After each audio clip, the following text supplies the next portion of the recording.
Tonight, breaking news, a new avalanche emergency as a deadly and dangerous winter storm slams into California, prompting a state of emergency. Catastrophic flooding inundating the Los Angeles area, rescue crews jumping into action, pulling people from rushing waters, destructive winds reaching hurricane strength in some areas, trees toppling on cars and power lines ripped from the ground, the record rainfall triggering numerous mudslides, neighborhoods evacuated as debris fills the streets. Liz Kreutz and Sam Brock live in the storm zone, and Bill Karen standing by with the latest. Also tonight, raging wildfires burning out of control in Chile. More than 100 people killed, and the president warning that number is expected to rise. Rescue crews scouring through the scorched rubble. The weather conditions fueling the inferno as officials investigate if this was arson. The king battles cancer. Buckingham Palace announcing King Charles has cancer. The discovery made during his surgery for an enlarged prostate. The call made to his sons and what they're now doing. Migrant debit cards. New York City Mayor Eric Adams on the defensive over a plan to hand out prepaid cards up to $1,000 to migrants. Inside RFK Jr.'s campaign, the independent candidate hoping to make this election a three-way race for the White House. A new NBC News poll showing his campaign is gaining steam. The key issue he hopes will boost his chance to become president as he's challenged on his anti-vaccine views. Plus, scrolling, not posting. Billions of people use social media every day, but have you noticed people aren't posting as much?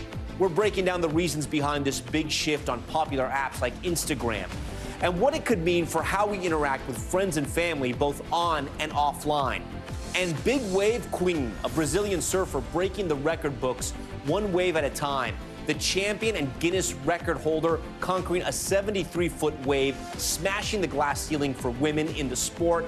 How she lives this gnarly life. She tells us herself. Top story starts right now.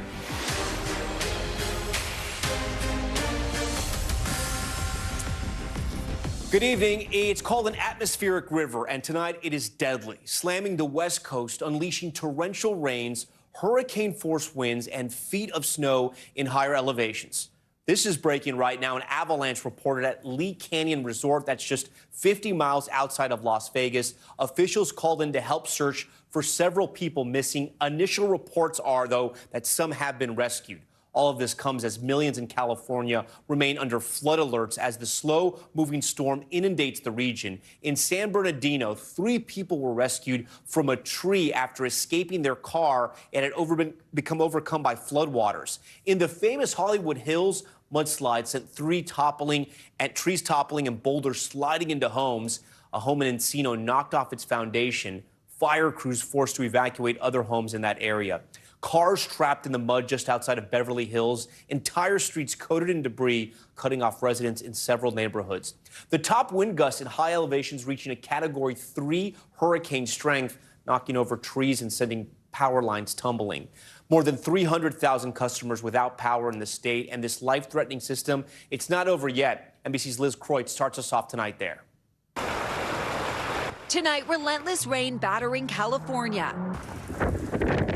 Up and down the coast, the destructive atmospheric river causing spinouts, landslides, and flooding. In Northern California, 3 people have now died from falling trees. In Napa, storms flooding this church, the pews now covered in plastic. As the storm moves south, Los Angeles feeling the brunt, getting more than a month's worth of rain in one day. Only leave your house if it is absolutely necessary. Overnight, several people forced to evacuate their homes near the Hollywood Hills after this mudslide tore through their neighborhood. My mom started screaming. Spencer Masumoto was watching Indiana Jones when he heard the debris and boulders rushing down the street. It was kind of scary. His dad took this video as the family escaped in their pajamas. Now back home, their front door blocked by mud. And this is what the neighborhood now looks like. These mangled screen doors, toppled trees, electronics, rocks, boulders, debris everywhere.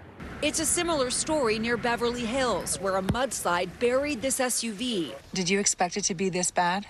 Who would? This is crazy out here. And in Encino, a landslide seriously damaged several homes, this one nearly falling off the cliff. Much of California getting shocking rainfall totals. Parts of LA seeing 10 inches in 24 hours. In San Bernardino, first responders rescuing this family from raging waters. This video from the Santa Cruz coast shows strong winds blowing sea foam across the pier. Meantime, some areas starting to ease, like Santa Barbara. Evacuations lifted after torrential downpours Sunday, washing up this sailboat and causing flooding downtown. This backyard here is just getting wrecked. But the monster storm still hovering, slowly on the move. Orange County and San Diego now on high alert. And with that, Liz Kreutz joins us tonight from the site of one of those mudslides in Los Angeles. Liz, I know you're going to tell us what you're seeing just behind you, but first, I know you also have some new reporting on that avalanche we've been covering. Yeah, some good news, Tom. Officials say they've been able to find all of those people that were missing. They are all alive. So good news there out of Las Vegas. But yeah, Tom, as you're talking about here, you can see the power of the storm here in California. This car here was up this driveway. The mudslide was so powerful, it forced it across the street. That's what we're dealing with here, and it's not letting up. More rain is on the way. Officials telling people over the next 24 hours to work from home and stay off the roads because it is still going to be coming down over the next 24 hours, and it's moving south. San Diego, Orange County on high alert as well. Tom. Some good news on that avalanche, but still a dangerous scene there in Los Angeles. Let's move a little north now. The storm damage not only affecting Southern California. I want to get to Sam Brock, who's live for us tonight in Napa, California, which was also hard hit by the system. Sam, you're in an area where several homes were destroyed. Walk our viewers through what you're seeing tonight. Yeah, we've seen really ghastly scenes here, Tom. It's the juxtaposition of what's going on right now. The 100-plus mudslides in Southern California, the wind event here in Northern California, 3 confirmed fatalities so far. All 3 of them are a result of these giant trees being uprooted and then thrown on homes and cars. Check this out. It's not just that the trees are being pulled up, it's the size of the trees. Here in Napa, this thing right here is a Douglas fir, okay? It has been here, I'm told by the couple that lives in this house, for about 50 years at least. That's when they moved in. It has never shown any signs of instability. This trunk right here is double my height. We're talking about 12 or 13 feet easily. I can't see out from underneath this. This just picks up, falls on their house at 2:30, 3 o'clock in the morning on Sunday morning, and it actually punctured the inside of their living room. Luckily, this couple, Ron and Linda, they were in the other room on the same floor back of the house, so they weren't directly exposed to it. But it's not just their only concern. The property here, and again, California, majestic redwood trees, but they are huge. On this one property, look at this.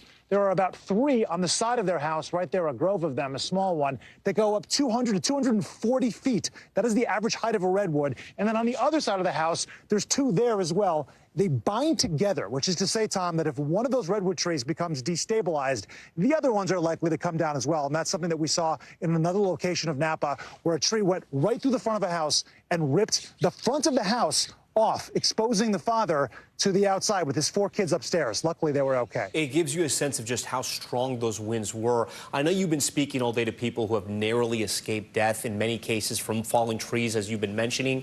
And I understand in one case, a man was almost killed just sitting in his car. Yeah, so this is just another example of how dangerous conditions are when trees start falling. This was a guy that I met earlier today. His name is Shannon. Look at his pickup truck. You see the V dent at the back of the truck. He got out of his car, Tom, simply to remove tree limbs from the street. His wife was still there in the passenger seat. The tree came down, this giant chunk of tree, and protrudes through the driver's side and pushes that down where his head would have been. You see tree. He most certainly would have died had he been in that car 2 minutes prior. Luckily, he was not. Tom, back to you. Sam Brock for us. Wow, just wow. Thanks for all of that. For more on the forecast and when the West Coast might see some relief, I want to get to NBC News meteorologist Bill Cairns. Bill, show our viewers where that avalanche happened. We understand everyone's been rescued, as Liz had mentioned, but where exactly was that? Yeah, this is Lee Canyon. So we're outside of Las Vegas, right where the A is here in the word Las Vegas. That's at an elevation of about 8,000 to 11,000 feet, 1 to 3 feet of snow. They were forecasting 17 inches today alone, and they had 12 inches yesterday. By far the biggest snowstorm. So that's why a lot lot of the skiers are trying to get out there and get out in the snow, but it comes with its dangers. And thankfully, it sounds like we have a happy ending to all those missing skiers in that area. So what is happening with this storm? It's important that people know we've all talked about California storms in the past, especially in El Niños. We get these big rain events. This one is pretty historic. So since midnight yesterday, we've had 6.87 inches. So by the end of today, we're likely going to have over 7 inches of rain. This makes it the third highest two-day total going back 147 years. And downtown Los Angeles, for a full year, typically averages 14 inches of rain. They've been getting, in the last 2 days, half of their typical rain for the whole year. So this hasn't been your normal event. We're getting a little bit of break in downtown Los Angeles. We had some pretty heavy rain over the last couple hours. We still have a flash flood warning to the north of Los Angeles, heading up towards the Hollywood Hills. We still expect the possibility of another 1 to 3 inches of rain tonight and tomorrow. It'll begin to taper off, Tom. We're through the worst of the storm, but it doesn't take much more to get additional rainfall. Things are just so saturated. Yeah, okay, Bill, we appreciate that. We're going to stay on this throughout the night. Next, though, a weather-fueled disaster in South America. More than 100 people killed and hundreds more missing in central Chile, where out-of-control wildfires have burned entire neighborhoods to the ground, scorching heat and dry conditions fueling those fires. Authorities now believe they were set intentionally. Juan Venegas has this latest reporting. Tonight, deadly wildfires unleashing hell in central Chile.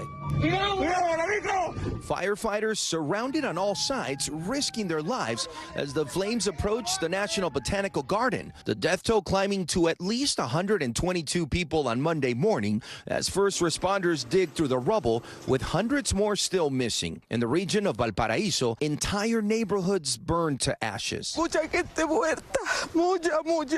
Shell-shocked residents recounting their harrowing escapes as the flames exploded.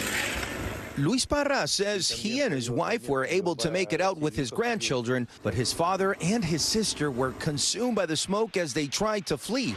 More than 165 fires raging across the country over the weekend, fueled by a week of record high temperatures and the El Niño climate pattern. The popular resort city of Viña del Mar hit the hardest, with officials projecting an estimated 12,000 homes damaged or destroyed. And an estimated 31,000 residents displaced, many still looking for their loved ones. Nos quedamos de brazos cruzados, la gente arriba de los buses está desesperada, no saben de sus familiares, el centro de Viña colapsado. The president declaring a state of emergency to make additional resources available to respond to Chile's worst natural disaster in 15 years. Instruí decretar estado de excepción por catástrofe para poder disponer de todos los recursos necesarios que nos permitan combatir esta emergencia y ayudar a las familias. The military also deployed to support the country's all-volunteer firefighter brigade and help maintain order amid the chaos. Officials now saying they believe the fires in Valparaíso may have been set intentionally. Resulta difícil pensar que pudieran existir personas tan miserables y desalmadas capaces de causar tanta muerte y dolor. Pero si estas personas existen, las vamos a buscar, las vamos a encontrar. An investigation now underway, with authorities saying at least 10 people have been detained as the fight continues to extinguish the flames. All right, Guad Venegas joins us tonight from Miami. So, Guad, Chilean authorities suspect these fires may have been started intentionally. What other details do we know? So, Tom, as we mentioned, some arrests have been made, but they're not saying which fires are connected to the individuals that were arrested.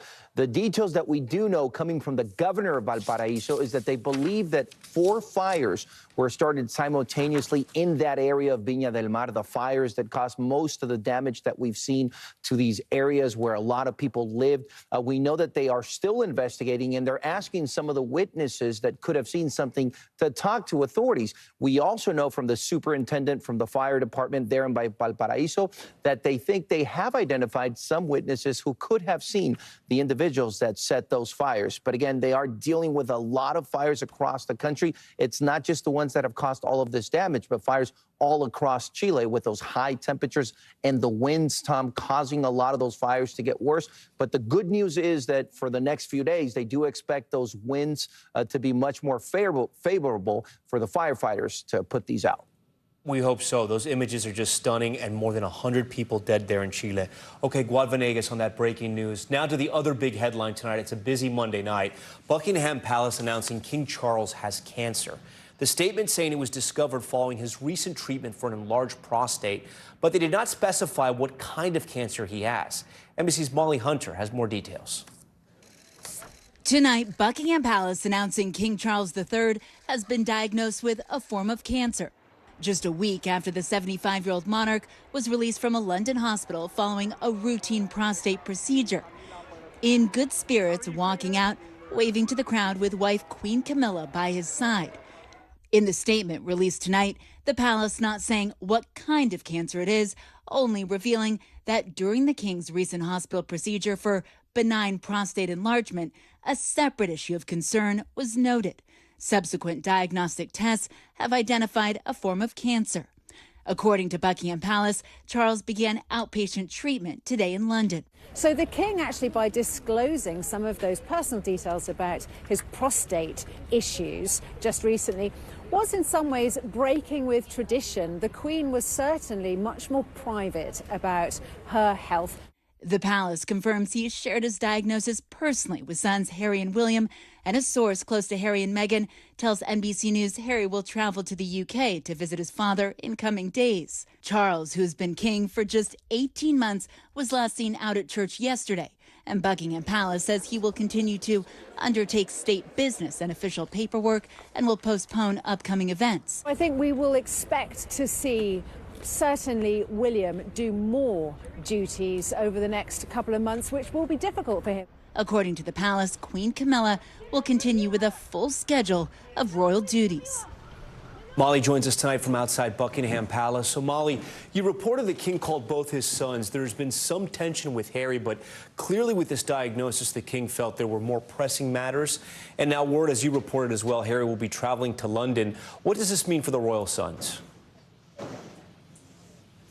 Yeah, that's exactly right. I mean, I think we will see the royal family rally around King Charles. We do know, as you mentioned, that Buckingham Palace said King Charles told both his sons personally. We know from a source close to Meghan and Harry that Harry's coming over. But really, in the next couple of weeks, the burden of royal duties will fall to Prince William. As we know, Kate, the Princess of Wales, still in the hospital.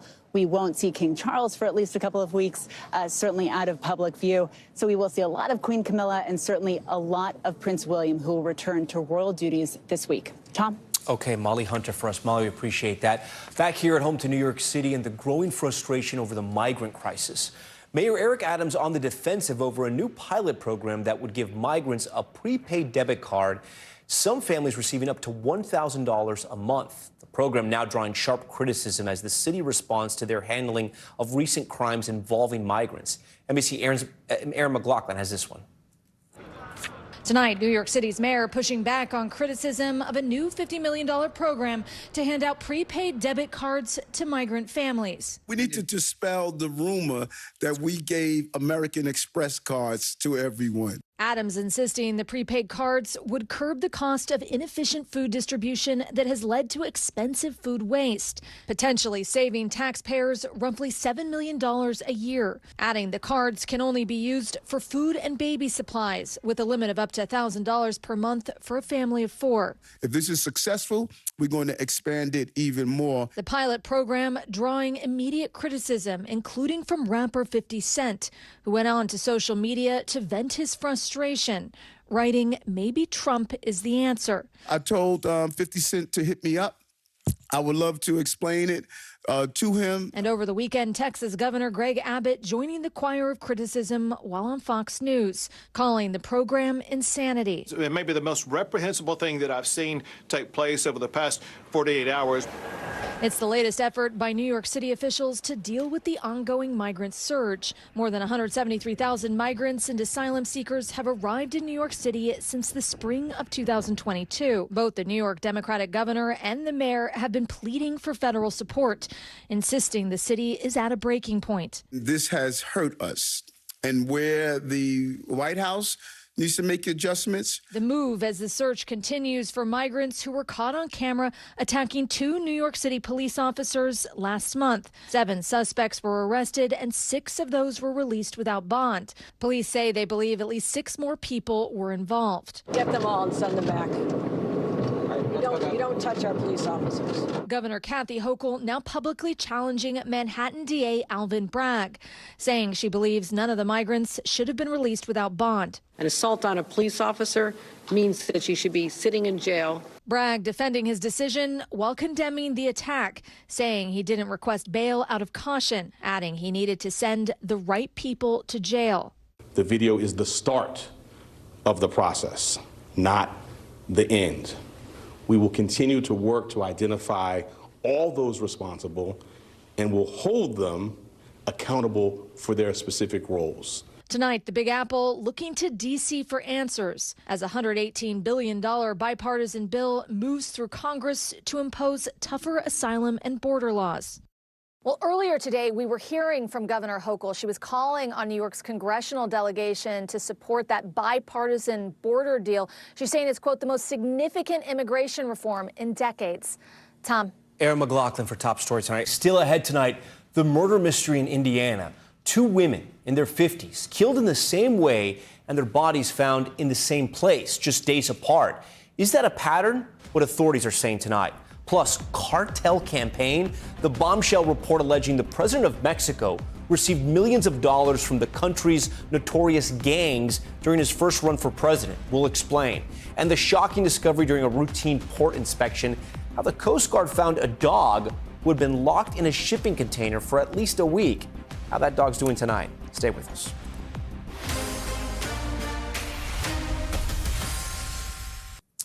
Okay, next tonight, into a sweeping investigation into the president of Mexico, his campaign, and possible connections to powerful drug cartels.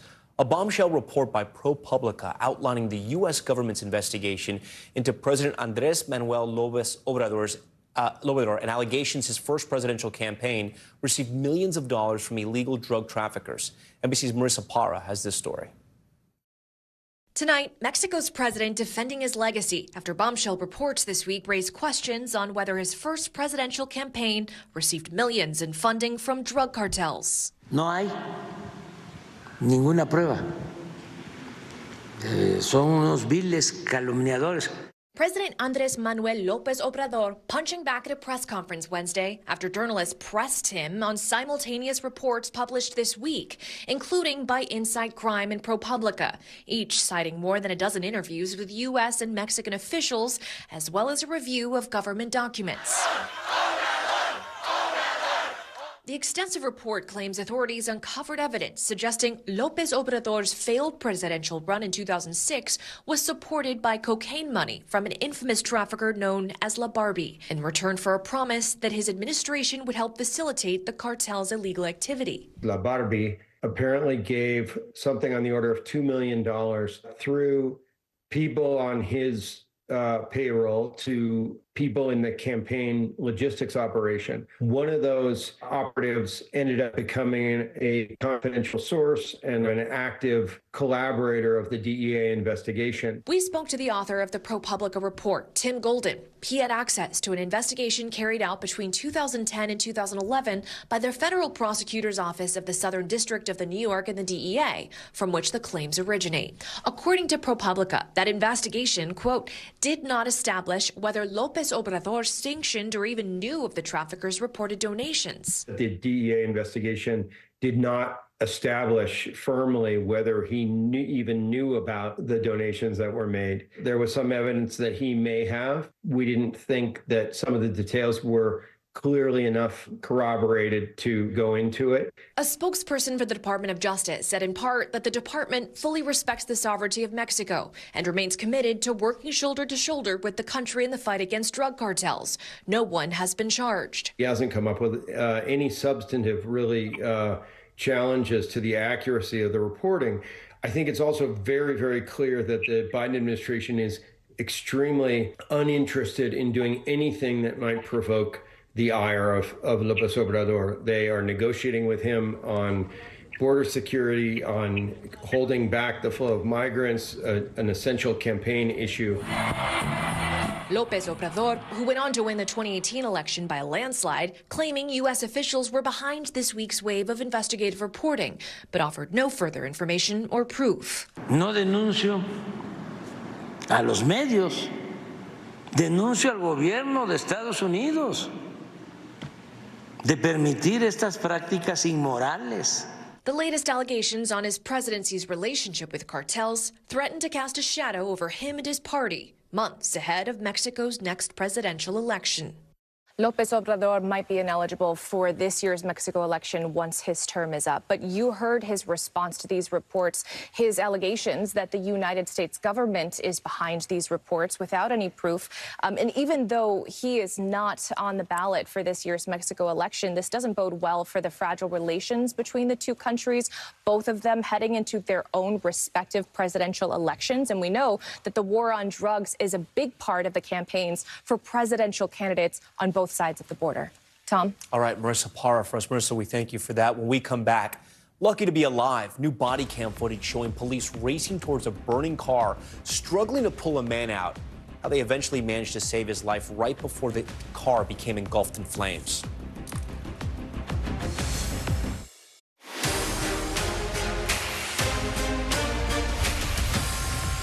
All right, we're back now with Top Stories newsfeed, and we begin with a murder mystery out of Indianapolis. Police say two women were found stabbed to death just days apart.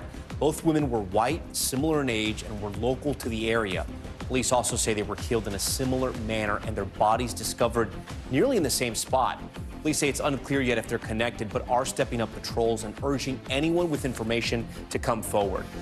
A driver in Georgia is lucky to be alive after he was rescued from a burning SUV. Take a look at this video here. Body cam footage shows deputies about 40 miles outside of Atlanta racing towards the fiery wreckage. One officer using his flashlight to break the driver's side window. As a man struggles with his seatbelt, police then quickly using a knife to cut him loose, narrowly pulling him to safety as flames engulfed the car. He was taken to the hospital, but is expected to survive. Police say he lost control of his car and hit a tree, causing the car to catch fire. And a dog rescued after spending more than a week trapped inside of a shipping container in a Texas port. Video shows Coast Guard officers in Houston finding that puppy after they heard barking coming from inside a container during a routine check. The dog was later taken to a nearby animal shelter where she was checked out and given food and water. She's recovering tonight, will eventually be put up for adoption.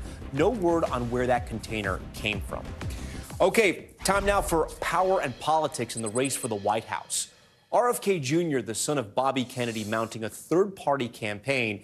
He's come under fire for his views on COVID vaccines, even clashing with members of his own family. But he's determined to give voters a third choice this fall as campaign officials for both Biden and Trump worry about who he's going to pull voters from. Vaughn Hilliard has this story. Kennedy! Tonight, with the Biden-Trump rematch looking likely, there is an independent trying to make this a three-way race. If you give me a sword and some ground to stand on, I will give you back your country. Robert F. Kennedy Jr. is mounting an increasingly credible bid to qualify for the 2024 ballot, more than 55 years after his father's presidential run. How confident are you that you could actually win the White House? I think I can win the White House. A new NBC News poll shows 34% of voters suggesting they could see themselves supporting him. But both Biden and Trump's allies fear he could play spoiler. Who do you think you will draw more voters away from, Donald Trump or Joe Biden?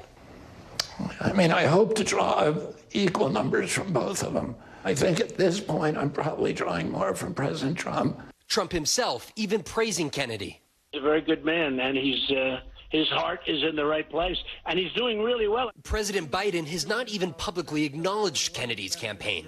An environmental lawyer, Kennedy left the Democratic Party last year. You're a Republican, and you're saying that you would be open to considering RFK Jr. Yeah. Kennedy speaks often about America's income gap. What's the main issue for you that brought you to him? Oh, corporate greed, for sure. But he has drawn scrutiny from Democrats, including for his discredited assertions vaccines cause autism and his recent staunch criticism of the COVID shots. Would you have tried to stop the FDA from approving the COVID vaccine? I would have said that they need to do science to show that the vaccine is actually going to avert more problems than it's causing. So would you have sought to stop the FDA from approving the COVID vaccines?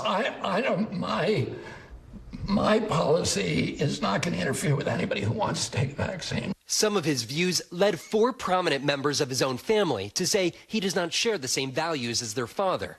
Why should Americans ignore those words? Well, you know, listen, I disagree with my family on a lot of stuff. I have family members who strongly support me. Vaughn Hilliard for us tonight. Vaughn, we thank you for that. For more on RFK Jr.'s White House bid and what it means for the election, let's bring in NBC News' chief political analyst, Chuck Todd. Chuck, thanks for being here tonight. So 2 questions first. One, will he get on the ballot in most states and dozens of states in every state? And if he gets on the ballot, who do you think he ultimately pulls from in November? Is it pulling from Republican voters or from Democratic voters? Well, let me start with the ballot access question first, because that's quite difficult, and he's trying to do it without a political party. And I don't know if you've noticed, he's back flirting with the Libertarians again, because if you can get one of these minor party endorsements, whether it's the Libertarians, whether it's the Greens, it is a way to sort of fast-track ballot access in certain states. So it would certainly, and in some states you almost have to create a political party out of whole cloth in order to qualify for the ballot. He's going to spend a lion's share of his money.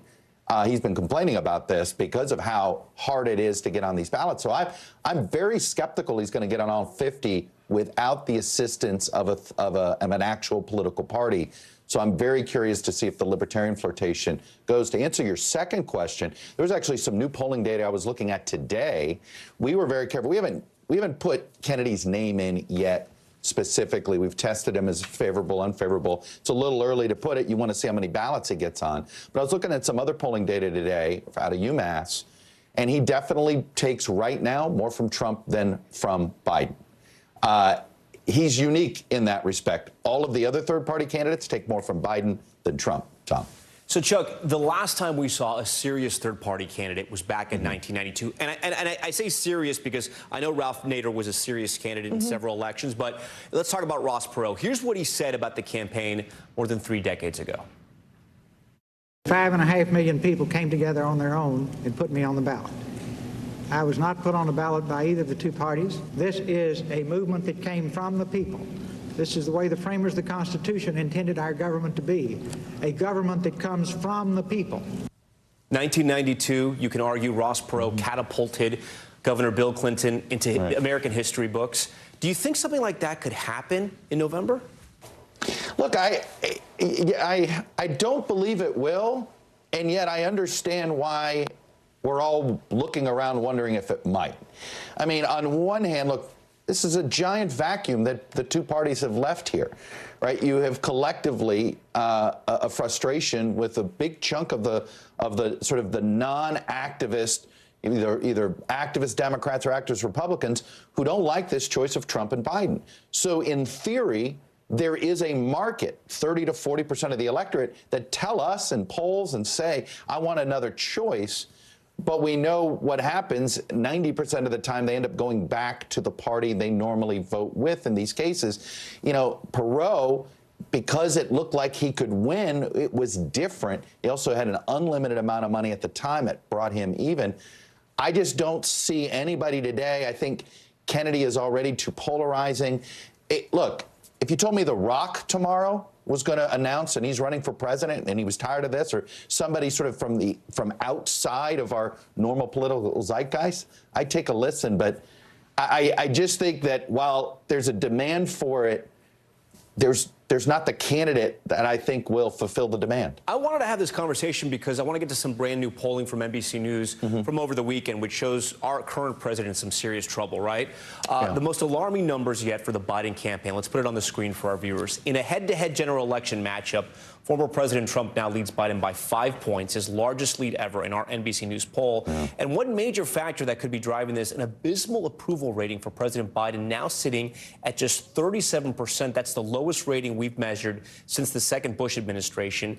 What's your reaction to these numbers? I know it's early, but it's got to worry Democrats. It's got to worry the White House. Well, there's two ways to look at these polls. It should worry them because you know that approval rating, you know what age group his approval rating is the lowest with? 18 to 34, right? They're at 26% approving of the president, Tom. So you can see what Biden's problem is. And that's why I say, there's two ways to look at our poll. On the one hand, Trump has consolidated the Republican vote, right? In these head-to-head matchups, he's got most of the vote he would like to get. Biden, on the other hand, has got all sorts of holes in his coalition, or if you want to look at it as a boat or whatever metaphor you want to pick. And there's a lot of leakage, whether it's among young voters, whether it's among college-educated men, whether it's among independents. Clearly, though, the left of the Democratic Party, of all places, is where he's got the biggest problems, and it's all over one issue. It's over Gaza. And I think that's why you've seen him attempt a few little, I would call them Band-Aids, right? Sanctioning, putting out leveling sanctions against settlers in there, little things like that on his way to Michigan. But overall, when I look at our poll, he's got to just simply get his coalition back together. And that's why he's losing here. Trump has his together. Biden doesn't. What do you think about this? This stat sort of shocked me. The stat on independents, right? So you have 48 for Trump, 29 for Biden. You remember we were just doing the numbers out of New Hampshire on election night. Trump was only getting one out of every 4 independents versus Nikki Haley. What's going on here? Again, this is more of a rejection of Biden, as you can see in there, and there's a huge chunk of undecided. A lot of the independents are the largest chunk of voters who are interested in a third party. That shouldn't be a surprise. They're also the least attached to either one of these two candidates. But on when you look at independent voters, I always am careful there. Some of these far left voters call themselves independent, right? And some of these far right voters also call themselves independent. So you could sometimes be a little bit, it can feel misleading on where it's coming from. But clearly, two issues I think are sort of hovering over all of this. One is Biden's age. It comes through all over the place in different ways. Whether you ask about it directly or you look about it indirectly, he doesn't really seem to have, on top of the job, or where's he been, or you get. Well, Chuck, hold that thought, because I want to put this up for our viewers, because you led to my next question, which is what can they do to improve this? And when you look at what the Biden re-elect team is doing right now, he just announced they're not going to do a Super Bowl interview, right? They've signaled they may not participate in the debates, and his last major TV network interview was in October of 2023. I have not heard of any future dates, but we could always be surprised. It doesn't sound like he's going out there. It's a total mishandling. I mean, I can't. I'm sort of previewing what I'm writing about later this week. I think this has been a debacle in how this White House has handled the president here. First of all, have you noticed we've launched at least over 100 different separate strikes on different military targets in the Middle East, and the president has not spoken to the nation. I don't get it. It comes across as if they are fearful of him in public. They shouldn't be. That phone call he had with the family of one of the soldiers that was killed, that was of a president that was on top of things. I do not understand why they prevent him from interacting with the press, from interacting with the public. I think this is the thing that is hanging over all of his political problems. Is he doesn't seem forceful. Greg Abbott is beating him, bullying him down on the border. Mike Johnson is bullying him, border bill in D.C. Take charge, take command here. And I have to tell you, I think that is more than anything. And I think they protect him like a Fabergé egg. I think you got to let the public get used to him and get comfortable with him. They're used to Trump.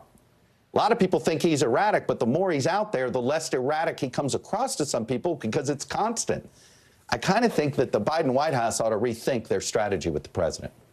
Chuck Todd for us tonight from Washington. Chuck, we always appreciate your analysis. Thank you, buddy. All right, time now to get a check of what else is happening around the world, which means it's time for Top Stories Global Watch. We start with the deadly protests in Senegal over a postponed presidential election there.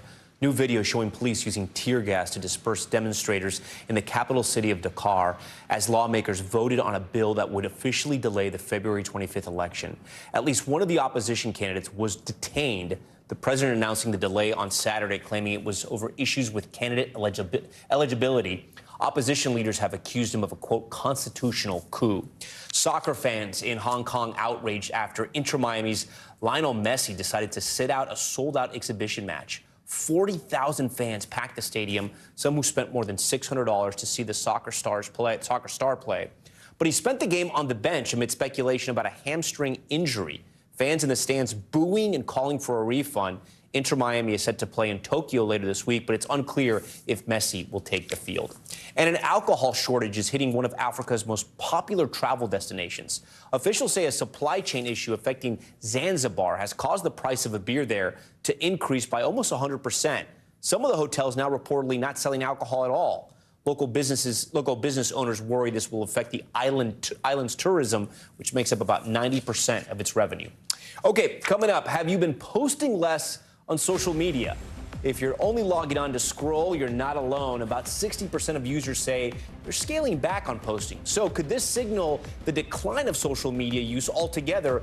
And can it have an impact on your mental health? We try to answer those questions. That's next. Welcome back. Lately, have you found yourself scrolling on social media, spending hours on the apps, but not posting?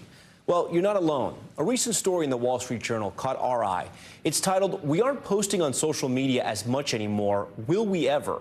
In the article, it says billions of people access social media monthly, but users are posting less and favoring a more passive experience. It goes on to say 61% of U.S. adult respondents with a social media account said they have become more selective about what they post. And according to data from polling company Gartner, 53% believe the current state of social media has decayed. Gartner predicts 50% will abandon or significantly limit their interactions with social media by 2025. Here's what social media users told our top story camera about their social media use.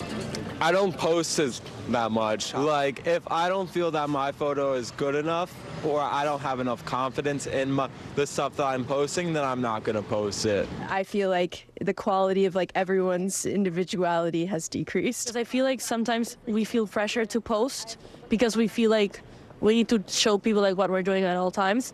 And I think I started caring less about that. For more on this topic, let's bring in Lance Ulanoff, the U.S. editor-in-chief at Tech Radar, the online tech expert publication, and psychotherapist Dr. Robbie Ludwig. Guys, thanks so much for being here. So, Lance, I'm going to start with you. What's happening here? Are people getting tired of social media, or is social media getting too curated so people think it's too nice just to put my regular photo on there? I mean, I think it's a little bit of both. It's, people are a little tired of it. There was the golden age of social media, 2009, 2014. Wonderful, happy. People didn't really understand it entirely. But, a lot has happened since then. We've had data breaches. We've had manipulation of information. We've had harm that has occurred through social media.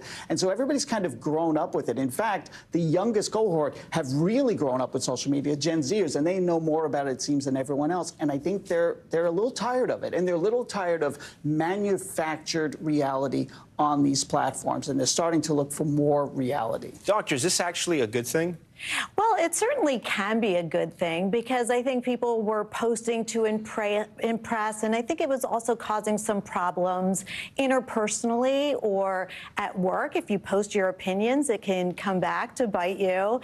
And a lot of trial and error. People were noticing that they weren't feeling as good about themselves either posting or just seeing that it wasn't all that it was cracked up to be. What they imagined it would be, showing themselves and getting good feedback, they weren't exactly getting that. Lance, this can't be good for the social media companies. This sort of reminds me of when the stats started coming out on Twitter a couple of years ago, where it turned out like 3% of Twitter users were generating 90% of the content. Right. That's not exact, but it was something like that. Can these social media platforms survive if people don't post, if it's just influencers?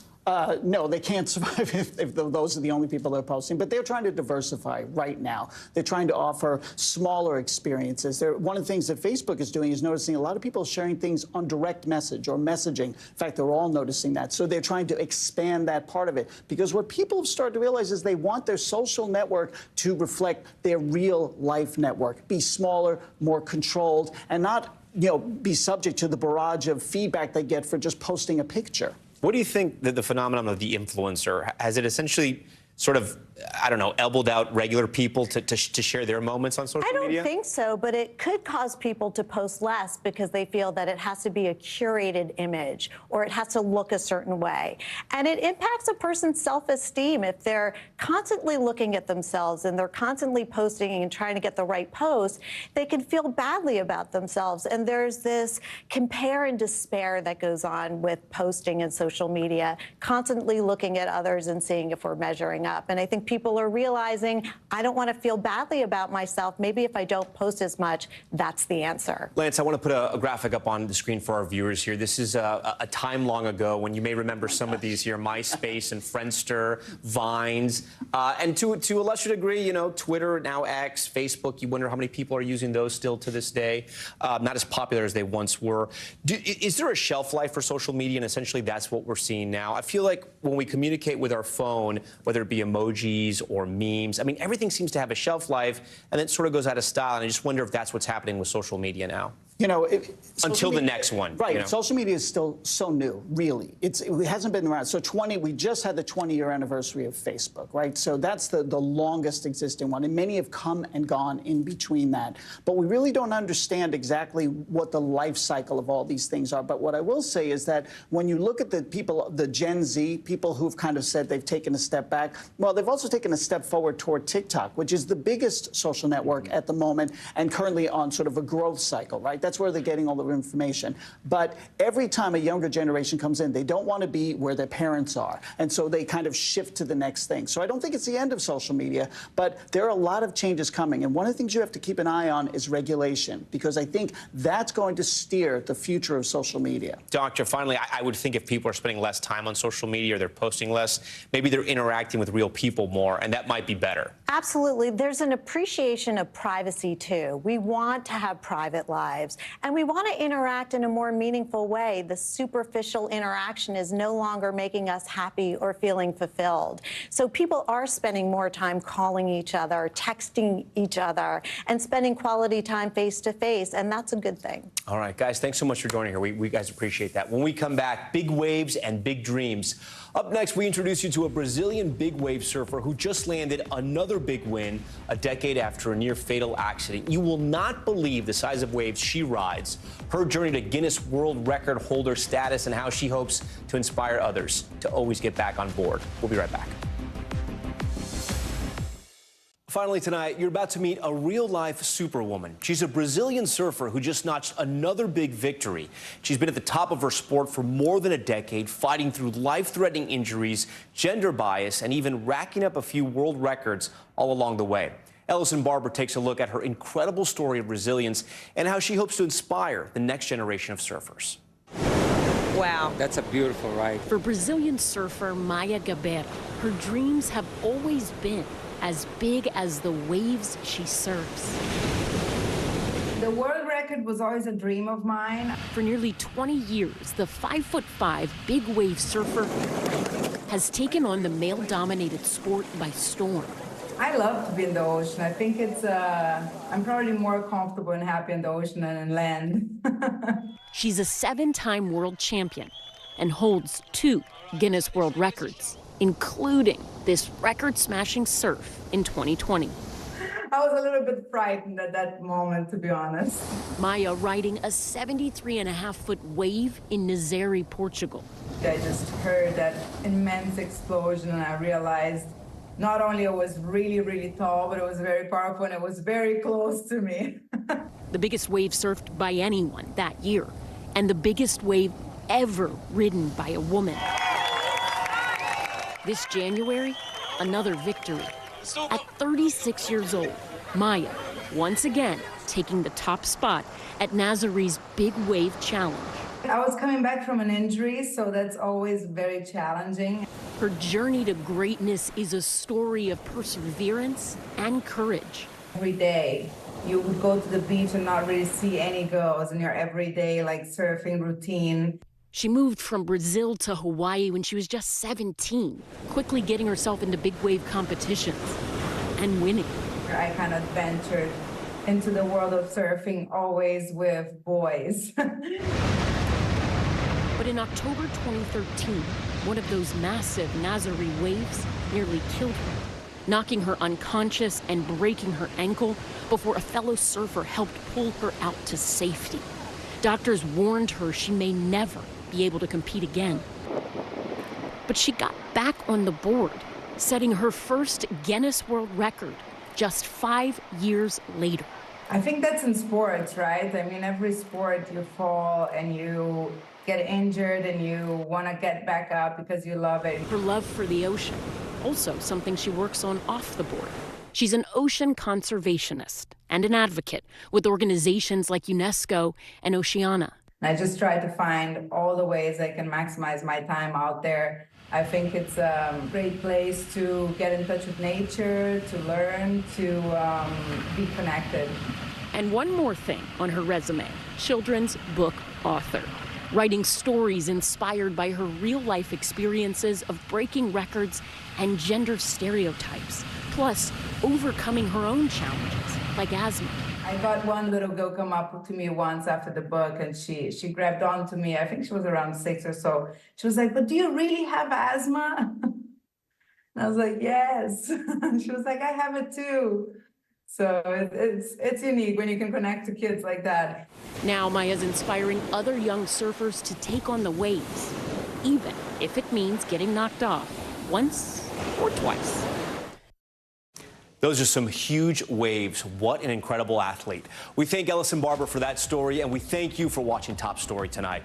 I'm Tom Llamas in New York. Stay right there. More news on the way. Thanks for watching. Stay updated about breaking news and top stories on the NBC News app or follow us on social media.